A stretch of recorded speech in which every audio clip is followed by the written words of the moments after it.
So, you're from an orphanage, broke, and a weirdo with no friends. Ha! The loser poor guy better cut ties with him as soon as possible. When I attended the alumni reunion to meet my only friend, Kevin, his fiancée asked me to break up with him because I'm not suitable for him. I had some thoughts about it, so I asked Kevin directly.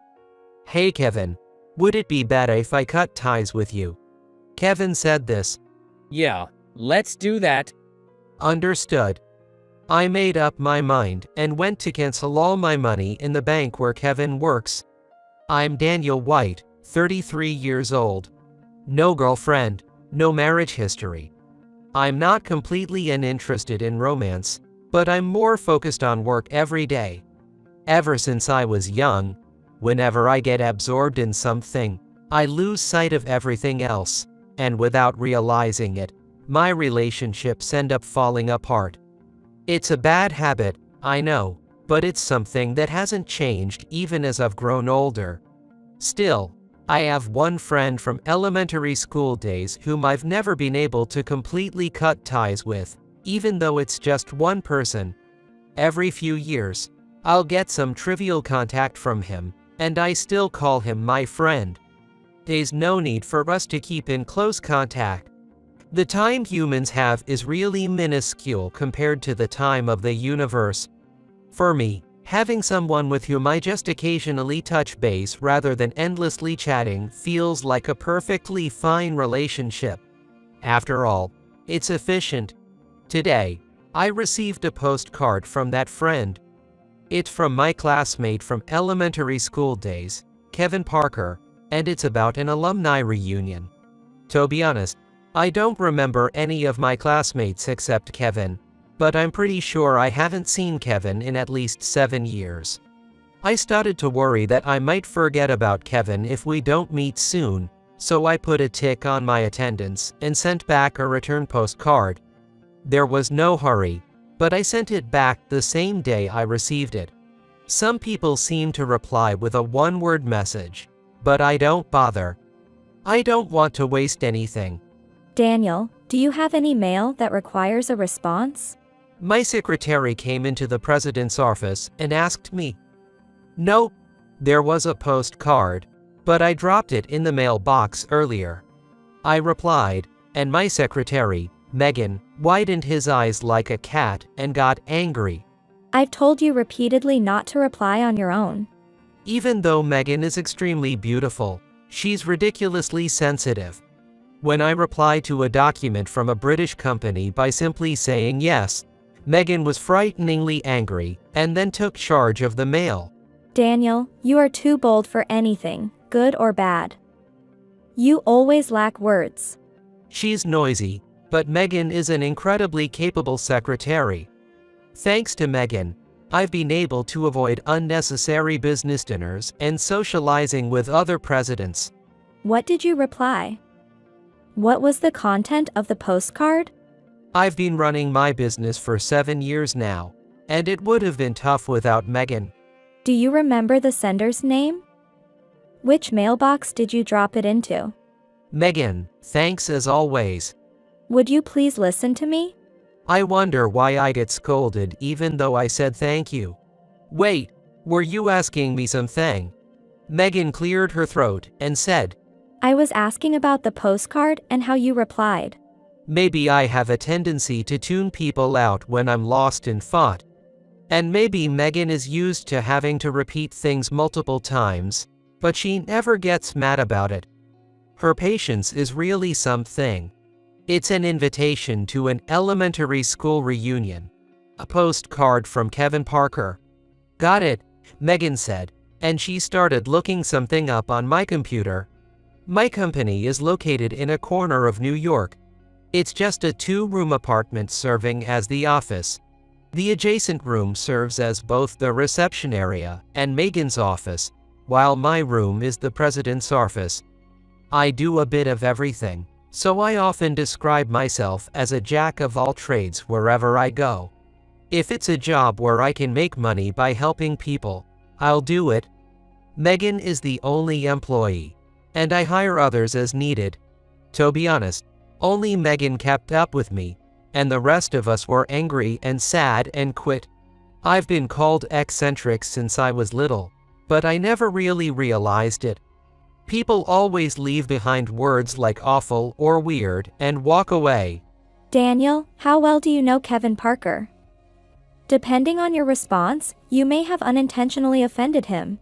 Megan asked me while glaring at the computer screen. Megan is usually calm, but if she gets mad, it's bad news.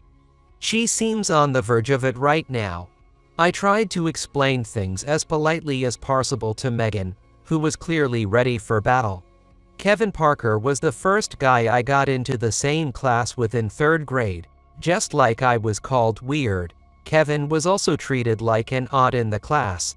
The difference between being weird and odd was that Kevin was probably laughing while I was always frowning. Kevin's parents were big shots at a major bank, and maybe it was because my parents were dormitory caretakers. People tend to judge us based on our parents, right? Our family background and financial status, too. By chance, Kevin and I ended up sitting next to each other, and during breaks, we were surrounded by boys and girls, getting attention for this and that.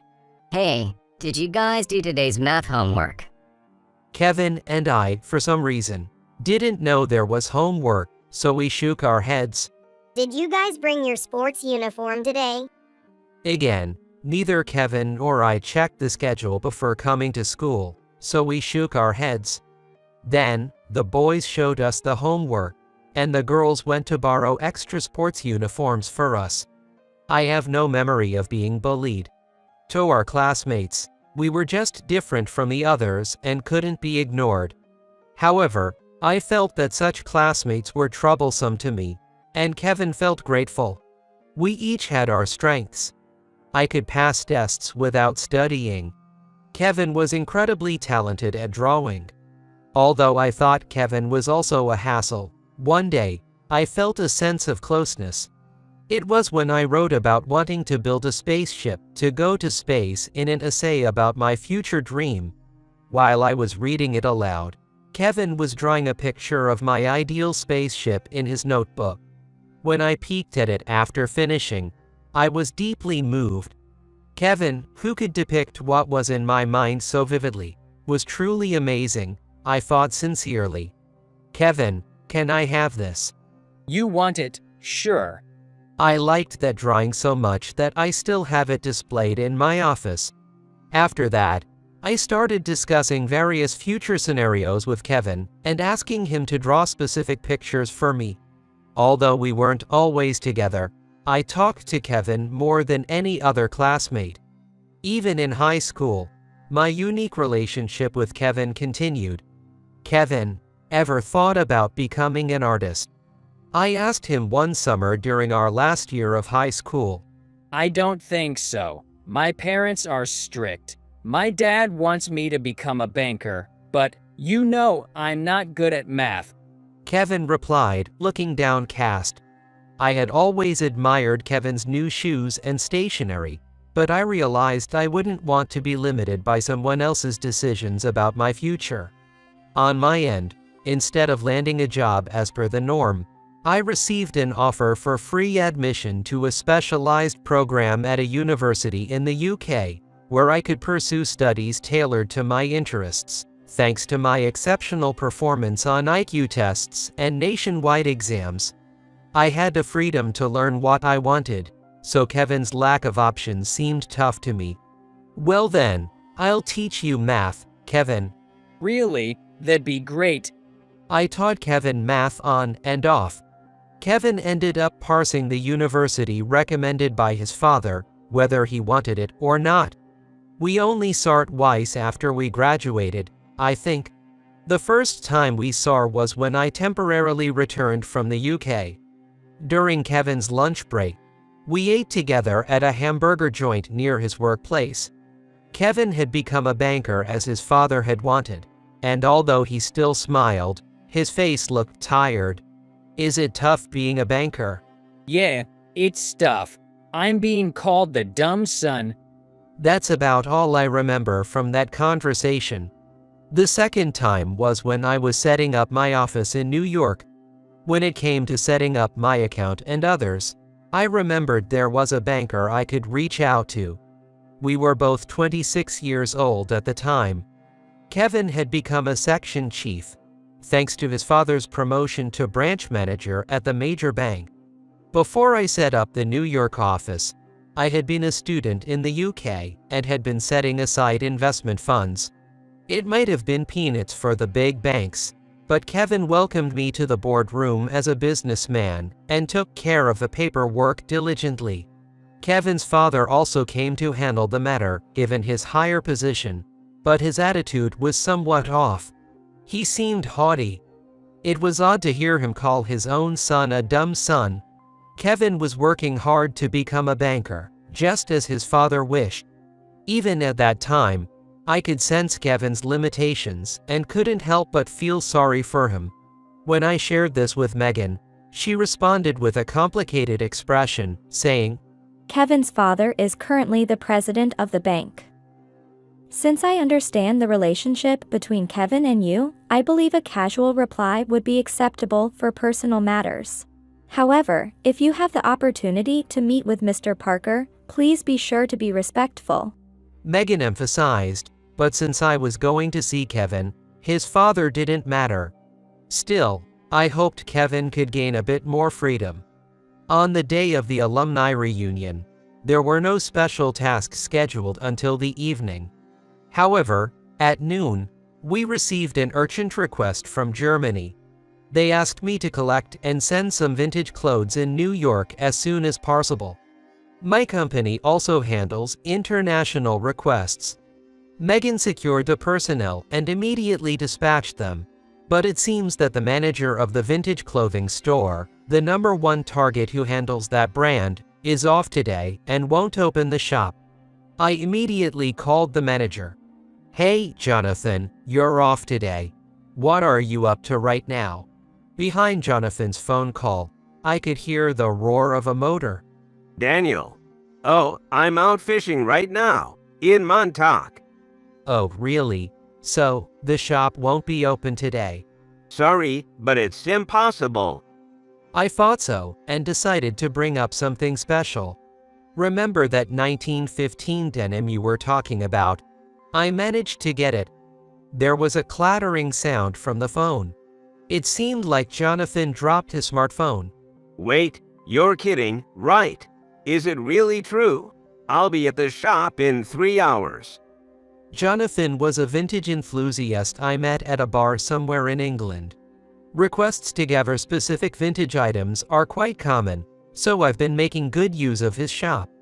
People I meet somewhere around the world might not exactly be friends, but there are plenty of them. We always exchange contact information because you never know how we might help each other out. After I hung up the phone, Megan said incredulously, Sir, well, in a good way, you really are a savvy businessman. I went all the way to Jonathan's shop, purposely wearing those denim jeans. When I tried them on, I couldn't figure out what was so great about them. As soon as Jonathan saw me, he clung to my feet and shouted, Take them off, please. I immediately took them off and received some vintage sweatpants lying around instead. With that, the daytime task was completed, but it was already getting late in the afternoon. I decided to head straight to the Manhattan alumni gathering venue. The venue was a grand hall in a fancy hotel, almost like where they hold wedding receptions. At the reception desk of the venue, I had a bit of a hassle about my attire. Sir, we have a dress code at this hotel. Is it because I'm wearing sweats? That's correct.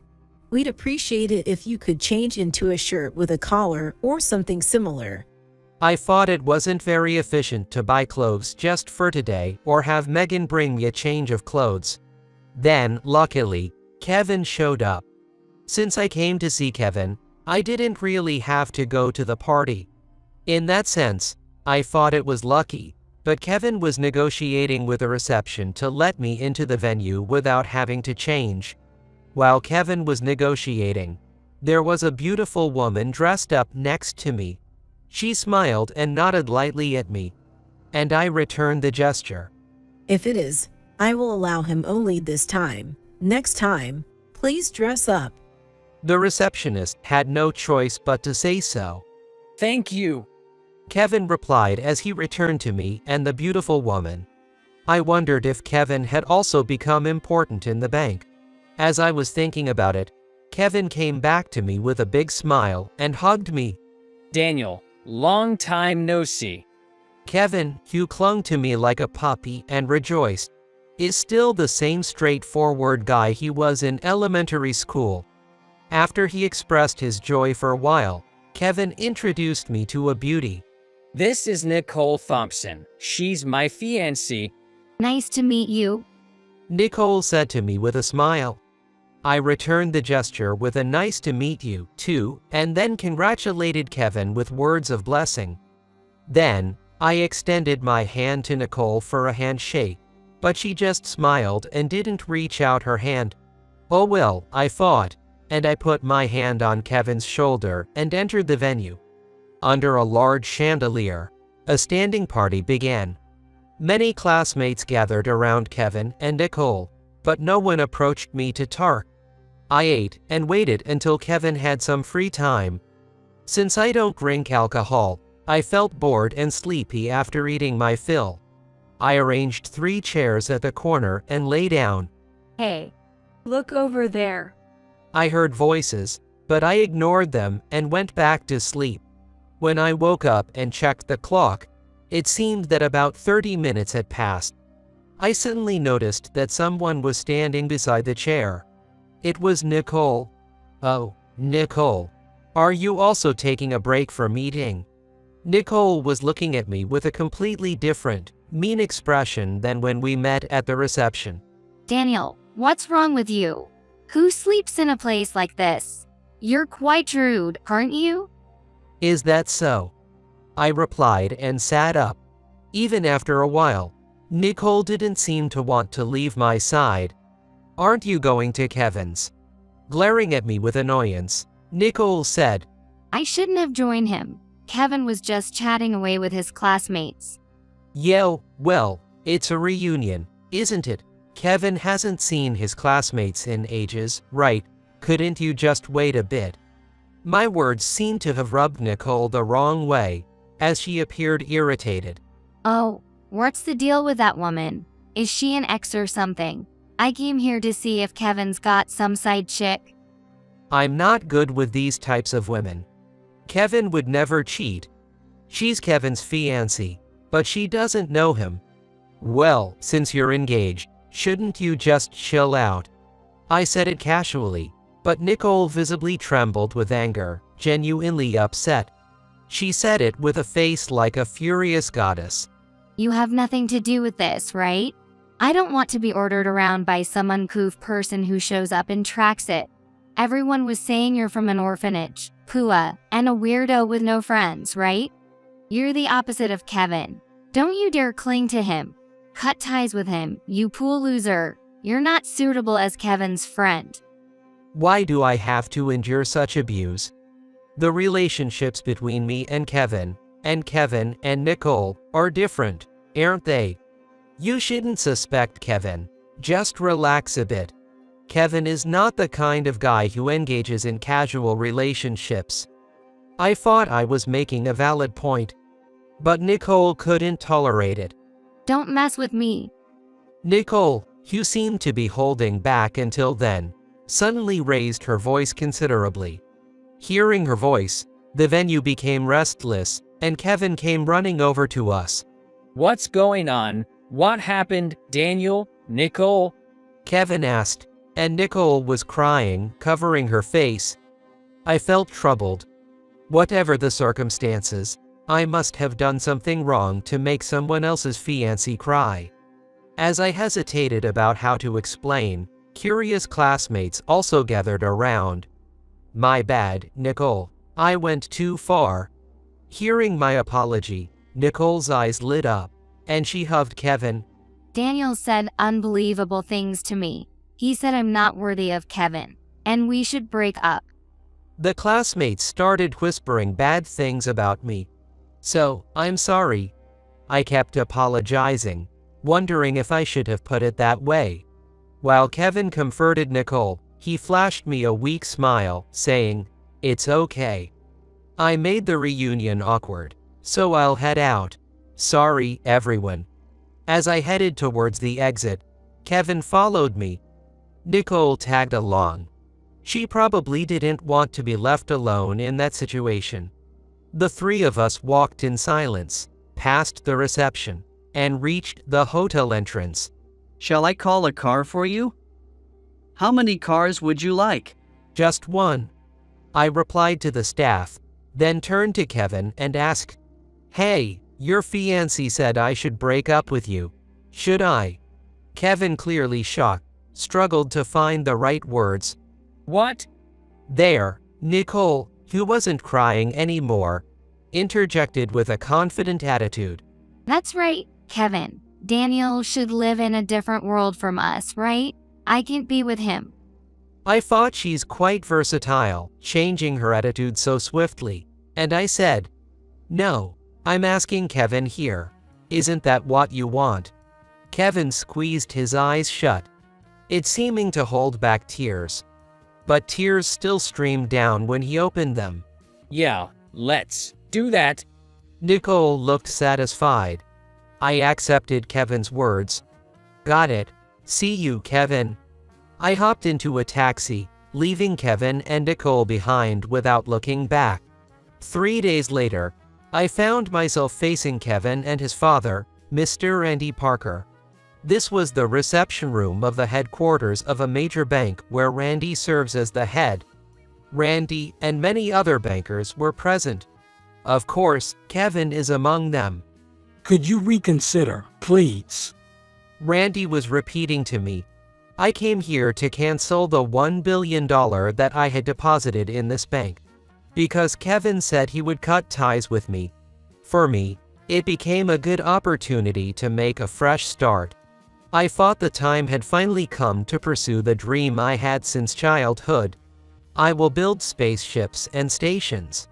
No matter how much money you have, it's never enough. So, I daringly moved the small amount of money I had on hand little by little to create this much capital.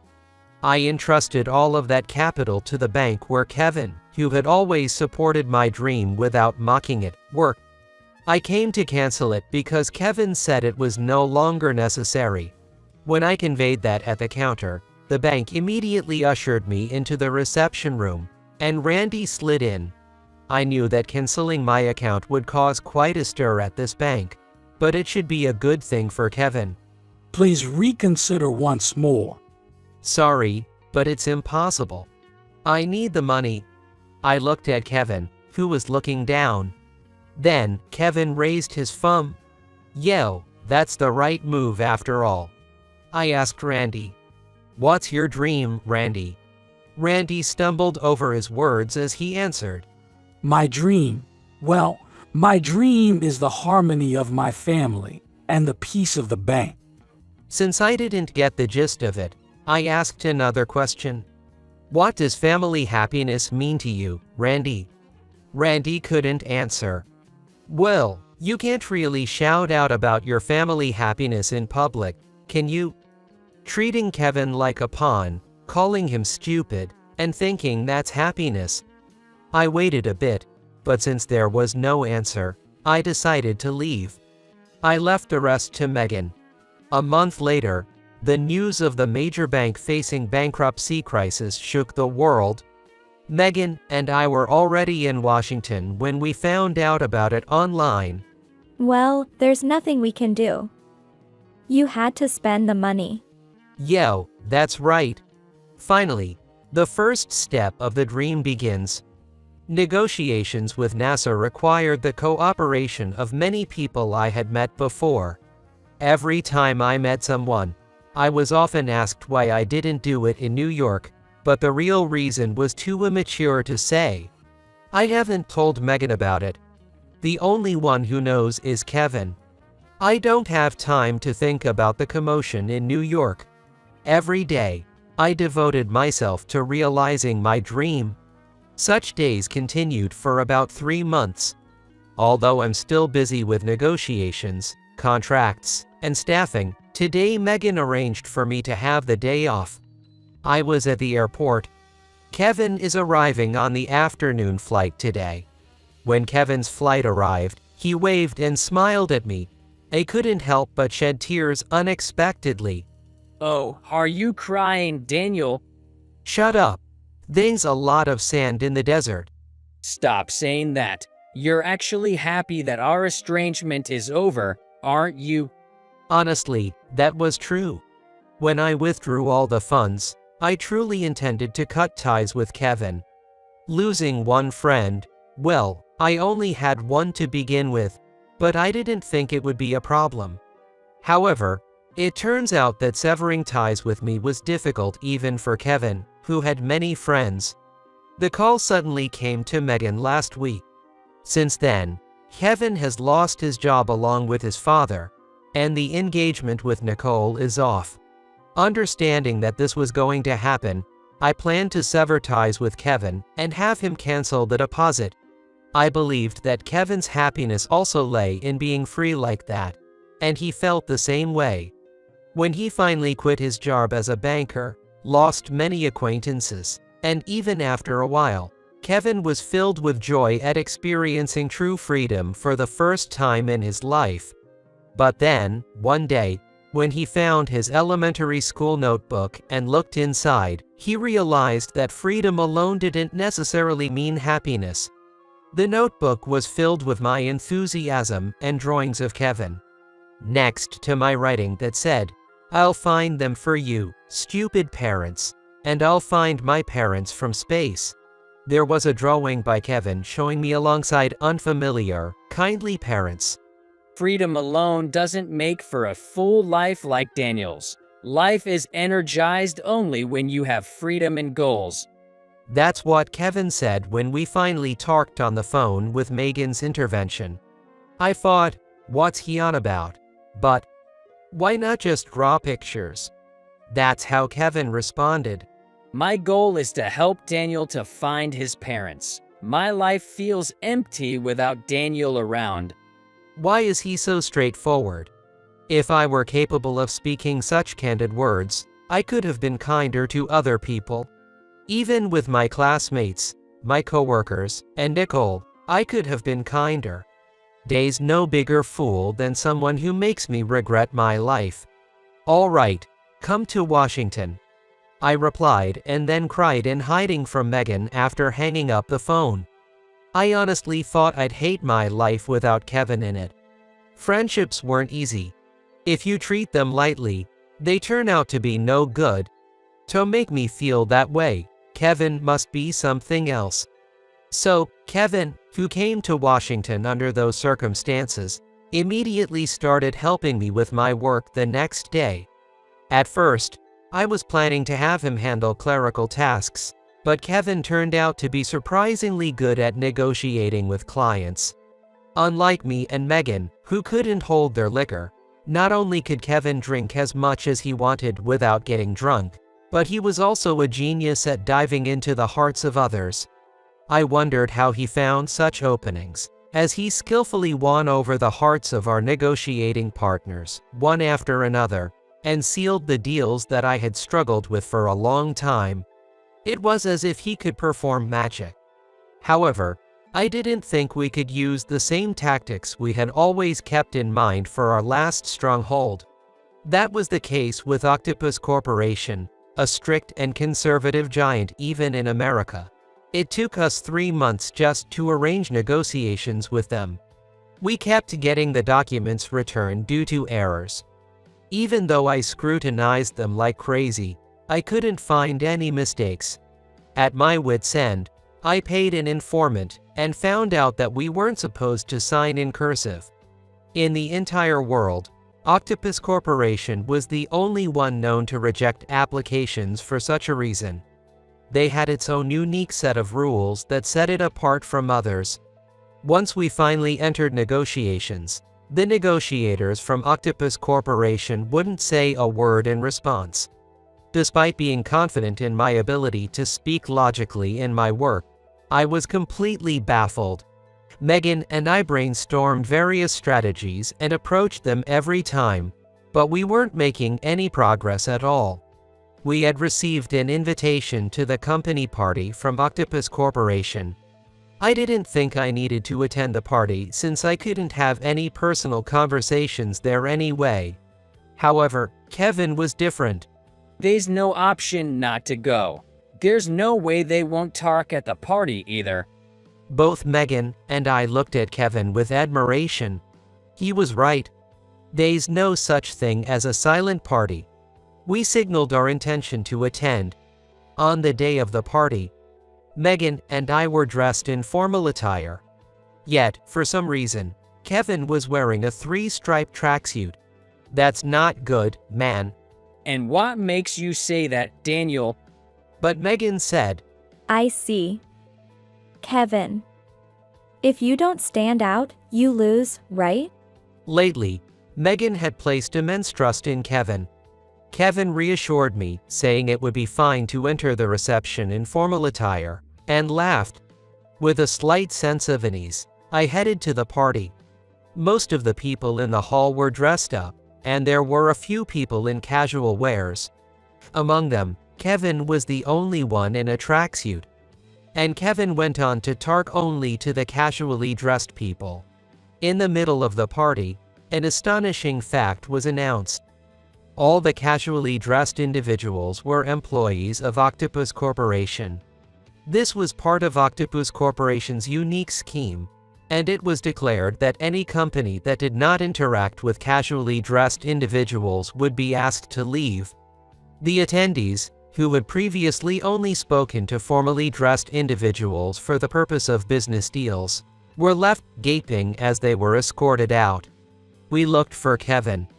Kevin was chatting and enjoying wine with the t-shirt-clad employees. Daniel, Megan, over here. Invited by Kevin, we were introduced. On closer inspection, the person we were being introduced to turned out to be the negotiators with whom we had silently negotiated multiple times. Today, they were surprisingly talkative and cheerful. Leaving the scene to Megan for a moment, I asked Kevin how he had seen through the scheme. Did you read the invitation properly? It said it was an at-home party, didn't it? It was indeed written like that. But almost every party is labeled as such as a formality. No one really perceives it as at home. When I mentioned this to Kevin, he responded, I just took it at face value. If Octopus Corporation wanted to have a strict party, they would write it that way. The corporation is too serious to write vague things. But even though I was skeptical, I had Daniel and Megan dress formally. With a slightly flushed face from alcohol, Kevin said this smoothly, and he seemed like a god. Returning to the group, as I tried to engage in as casual a conversation as possible, one of the employees from Octopus Corporation asked me, Why do you want to build a spaceship here? Couldn't you do it in New York? Asked in such a casual tone, I attempted to provide a well-structured reason as I always do, but I found myself hesitating. It didn't feel like the atmosphere to talk formally. Yet, the real reason seemed too trivial. Then Kevin responded in a light-hearted manner. Well, you see, when he was in elementary school, he decided he wanted to search for his real parents from the sky of space, so he wouldn't miss them no matter where they were. That's why he decided to come to Washington, where NASA is, at an early age. But you shouldn't laugh at his misunderstanding. He thought that from the spaceship that took off from New York, only New York would be visible. He's incredibly smart, but sometimes a bit clueless. I felt so embarrassed that I wanted to run away. When I was a small kid, I genuinely thought that way, and one day, I realized the elementary mistake that, from space, the difference between states didn't matter. But that's what sparked this dream. Because I'm a grown adult now, I don't really believe that I'll find my parents. However, the feelings from that dream were real. I kept the true reason hidden and never told anyone. Even though the folks from Octopus Corporation were having fun today in casual attire, they're actually a bunch of serious science types. Bringing up such a story might be seen as a weakness on our part. But Kevin kept on talking. Didn't we all have dreams when we were kids? Wanted to be Superman, right? But as we grew up, we couldn't fly, we weren't super strong, and we gave up. But there's no one who didn't give up. Isn't it amazing to keep holding on to the same dream? I was surprised when I looked up and almost shouted, "Stop it." Even the folks from Octopus Corporation and even Megan were in tears. One of them locked eyes with me and ran over, tears streaming down their face. "You are our family." And they gave me such a tight hug that it almost hurt. Later on, when the contract offer came from Octopus Corporation, along with the embarrassment, I felt genuinely happy. I thanked Kevin. "Thank you." When I conveyed my gratitude to Kevin, he smiled and gave a thumbs up. I've heard that there are pathways of human emotions that I don't understand at all, which seem to exist in society. Belatedly, I realized that these are sometimes necessary even in business. After sorting out various contract matters, we went on a picnic on a pleasantly windy Sunday. Since coming to Washington, I had been nervous all the time, so spending an ordinary holiday was a first for me. We have such a cozy park nearby, right? Kevin was running around like a kid. Megan promptly spread out her homemade sandwiches. Come to think of it, having a picnic with someone was also a first for me. Turns out it's more enjoyable than I thought. Not doing anything constructive.